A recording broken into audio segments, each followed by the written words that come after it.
This is Command Post, a series of discussions about military matters from Time and the Center for a New American Security. Dave, the Pentagon recently issued its annual report on Chinese military power. It says right here on the front page it costs $73,000 to produce. If true, it's the cheapest Pentagon report I've ever seen. That's just that copy. Yeah, I think that's that copy. But it raises the issue. Now, I know this is mandated by Congress. It's not the Pentagon that's doing it. It's on its own. Right. But it does bring me back to Cap Weinberger's tenure at the Pentagon, when every year we'd have to read Soviet military power, complete with great paintings done by the DIA to mask these wonderful Russian systems, including mobile lasers being used in Afghanistan. There's only one part of that story that's How'd that work out for you? Yeah, how'd that work out for you? But the question is, it seems sometimes in America that there's a need to always surveil the horizon and find the next enemy. Is this prudence? Is this jingoism? Where in the realm of the world is this? Well, first of all, I personally don't believe that the U.S. must always have an enemy. In fact, the Chinese have taken to saying that, and it really annoys me when my Chinese friends do. Well, the U.S. must always have an enemy, and as soon as you're out of Iraq and Afghanistan, you'll be looking at us as the next enemy. Or if it wasn't for 9/11, we would have been the enemy, because you guys always need an enemy. I don't think the U.S. always needs an enemy. First of all, as you said, that military power report was not the Pentagon's idea. In fact, there was a lot of resistance to it in the early 90s when I was still in the Pentagon, which is probably why they had to legislate it into existence, because on its own volition, the Pentagon did not want to put something out like the old Soviet power report. Is it a good thing or a bad thing that the Pentagon has to put this report out every year? Okay, I will say that it's a good thing. It's a good thing overall.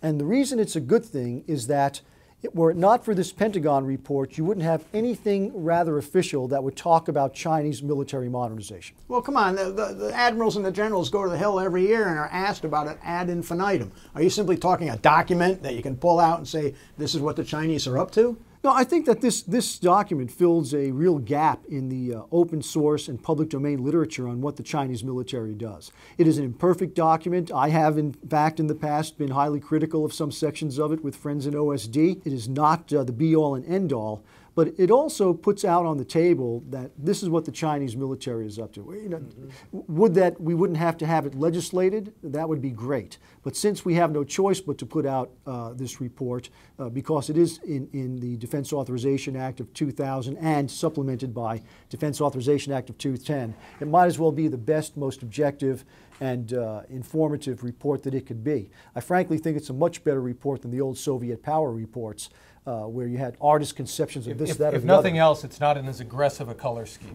Yeah, that's right. And instead of the Secretary of Defense bringing it out, you have a Deputy Assistant Secretary of Defense presenting it to the press. But of course, as we know, this really is a craw in the Chinese's paw. I mean, they really feel that the fact that we put this out shows that we have designated them as the next enemy. So there's a downside to this as well. China's had many opportunities, in fact 7 or 8 in their white papers, to talk about their future systems that they're investing in.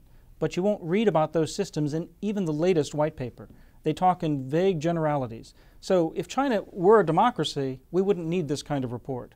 But because China hides its military programs to the extent it does, even while it has been more open, it's still hiding its crown jewels of what it's really investing in militarily.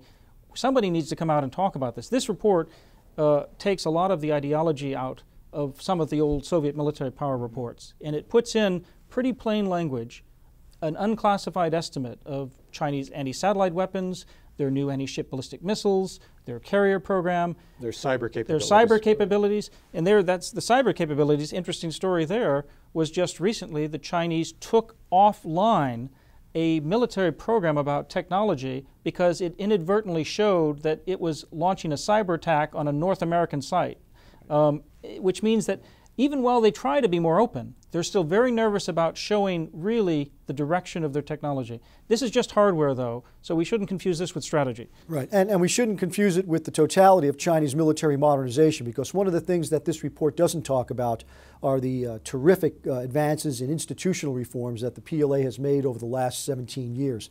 Professional military education for officers, sources of commissioning, the creation for the first time in 1999 of a professional non-commissioned officer corps, and of course doctrine. You know, you can have all the weapons and platforms in the world that you can buy from Russia or produce indigenously, but if you don't have the personnel who are trained and educated to use them, and if you don't have war-fighting concepts to employ them, they don't do you any good. It's like that last scene from the old musical, The Music Man. Here come the instruments, but nobody knows what to do with them.